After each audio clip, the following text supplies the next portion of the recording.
వి gold trusted gold buyers తాకట్టులో ఉన్న బంగారాన్ని విడిపించి ఈ రోజు ఉన్న మార్కెట్ ధరకే కొనబడును.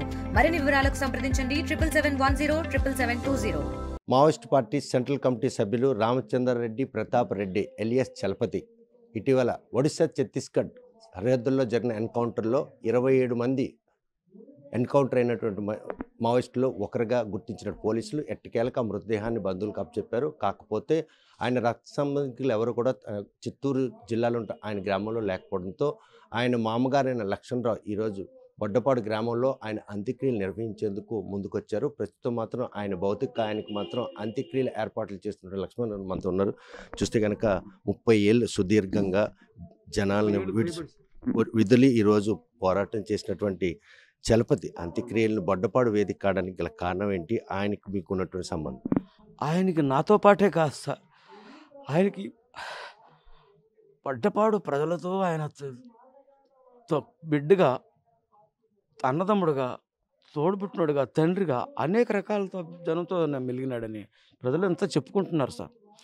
ఇక్కడ ప్రజలతో చాలా అనుబంధం ఉంది. యాక్చువల్గా మా విశాఖపట్నం తీసుకెళ్దాం అనుకుంటే ఆయనకు అక్కడ ఎవరు తెలియదండి.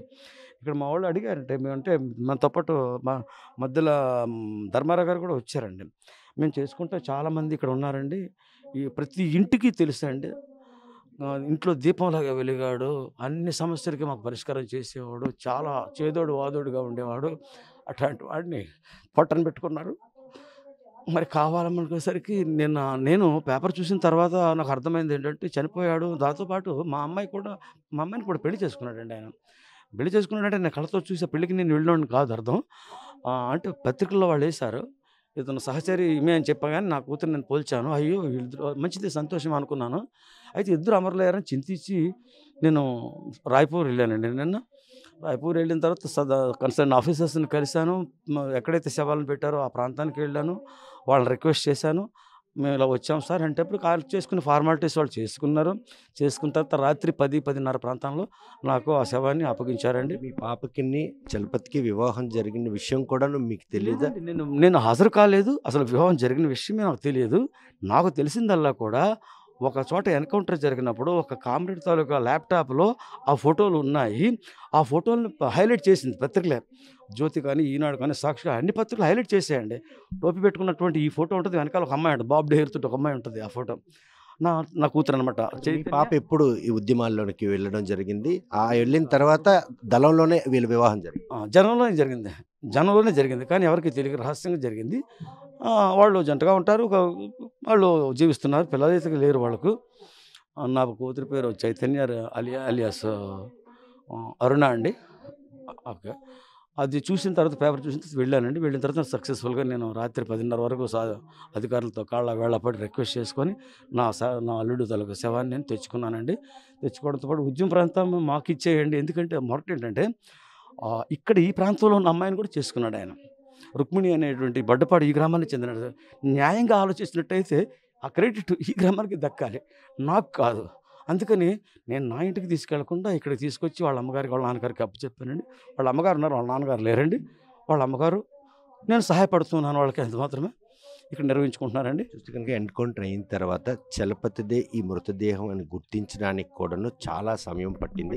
ఈ సమయం పట్టడం వెనక ఆయన అంటే జనవాసానికి సంబంధం లేకుండా ఒక ఊహా చిత్రం నేపథ్యంలోనే ఆయన తాలుగా మృతదేహాన్ని ఐడెంటిఫై చేశారా? మీరేమైనా గుర్తించి ఆనవాళ్ళు చెప్పారు? లేదండి, ఇంతకుముందు నా ఫొటోస్ ఉన్నాయి నా దగ్గర. అంటే ఫొటోస్ అంటే పత్రికల్లో వచ్చిన ఫొటోస్, దాని ఆధారంగా పట్టుకుని వెళ్ళి దాన్ని చూసి కన్ఫర్మ్ చేసుకున్నానండి. ఇతను చలపతి వారే అని చెప్పి తెలుసుకున్నానండి.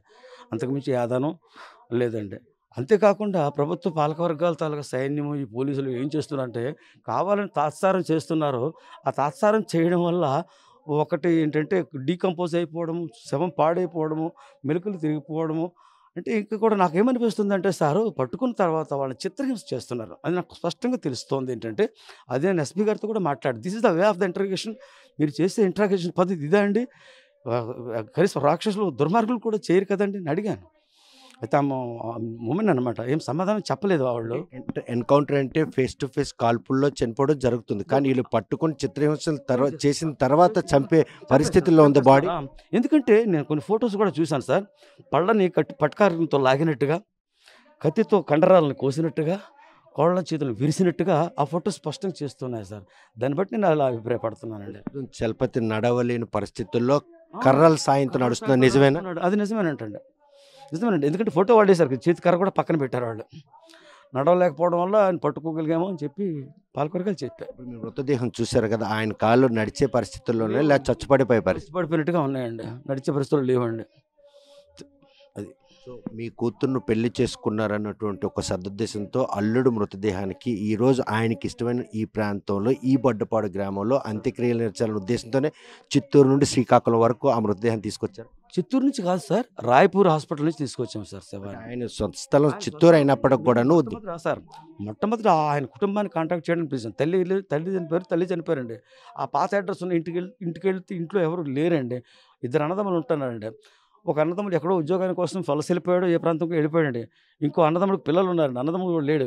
వాళ్ళని అడిగితే మీ ఇప్పుడు చిన్న నాన్న చూసాము, మేము ఎలా గుర్తుపెట్టగలం, మాతో ఎప్పుడో వదిలేశాడు, మాకు సంబంధాలు లేవని చెప్పి వాళ్ళు చేతులు ఎత్తేసారండి. అటువంటి పరిస్థితుల్లో మన మనిషిని అలా వదిలిస్తే కుక్కలు నక్కలు ఇడ్చుకునే పరిస్థితి ఉంటుంది. కాబట్టి అట్లా పోకూడదు అని చెప్పేసి నా కూతుర్ని పెళ్లి చేసుకున్నాడు. కాబట్టి నేను వెళ్ళాను. తర్వాత ఇక్కడ తీసుకురావడానికి కారణం ఏంటంటే ప్రధానంగా దానికి హక్కుదారులు వీళ్ళు బొడ్డపాడు ప్రజలు. ఇంటింట్లో కూడా అందరి కూడా తెలుసు, చెప్పారు మాకు ఉంచేయండి అని. అది జరుగుతుంది సార్. అక్కడ చూస్తే ప్రస్తుతం మాత్రం ఆయన మృతదేహం అనాది కాకుండా ఉండాలి, ఎంతో మందికి ఆయన తనదైన శైలిలో సహాయం చేసినటువంటి ఆ త్యాగానికి రుణం తీర్చే పరిణామం ఈరోజు ఈ బొడ్డపాడులో ఆయన జరుగుతుంది. ప్రజలందరూ చూడండి ఒకసారి, ఎంతమంది హాజరయ్యారు ఒకసారి చూడండి. ఆ మీటింగ్ ఎంతోమంది బాధపడుతున్నారు, కళ్ళంట నీళ్ళు పెడుతున్నారు. మా ఇంటి దీపం ఆరిపోయింది అంటున్నారు, మా చేదోడు వాదరు పోయింది అంటున్నారు, మా కాళ్ళు విరిగిపోయింది అంటున్నారు. అంటే అంత ప్రేమ ఆదరణని సంపాదించుకున్నాడు ఆయన. అదే ఎక్కడో చిత్తూరు జిల్లాలో పుట్టి చిక్కోలు జిల్లా బొడ్డపాడుతో అవినాభావ సంబంధం పెట్టుకున్నటువంటి చలపతి ఈరోజు మాత్రం ఎన్కౌంటర్లో మృతి చెందిన వార్త గ్రామస్తులందరినీ కూడా మదనపాటు గురిచేసింది.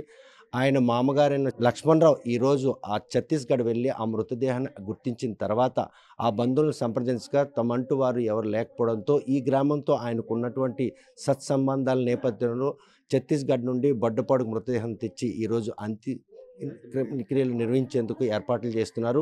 ఈ గ్రామస్తులంతా కూడా ఆయన ఈ లోకంలో లేరు అన్నటువంటి మదనపాటుతో కన్నీరు మున్నీరు అవుతున్నారు. చలపతి ఎన్కౌంటర్లో మృతి చెందిన విషయంతో మాత్రం బొడ్డపాడు వాసులు తమకు పెద్ద దిక్కును కోల్పోయిన ఆవేదన వ్యక్తం చేస్తుంటే, మరోవైపు ఎన్కౌంటర్ చేసిన పోలీసుల తీరు మాత్రం లక్ష్మణరావు చాలా బాధిస్తుంది. ఎందుకంటే మావోయిస్టులు పట్టుబడిన తర్వాత చిత్రహింసలు పెట్టిన అనంతరం ఆయన కాల్పుల్లో హతమారుస్తున్నారు. అటువంటి పరిణామాలు మృతదేహాలను గుర్తించేందుకు కూడా అనువు కానటువంటి పరిస్థితులు తీసుకొస్తున్నట్టు పోలీసు వ్యవస్థపై తీరుపై కూడా తీవ్రంగా మండిపడుతున్నారు.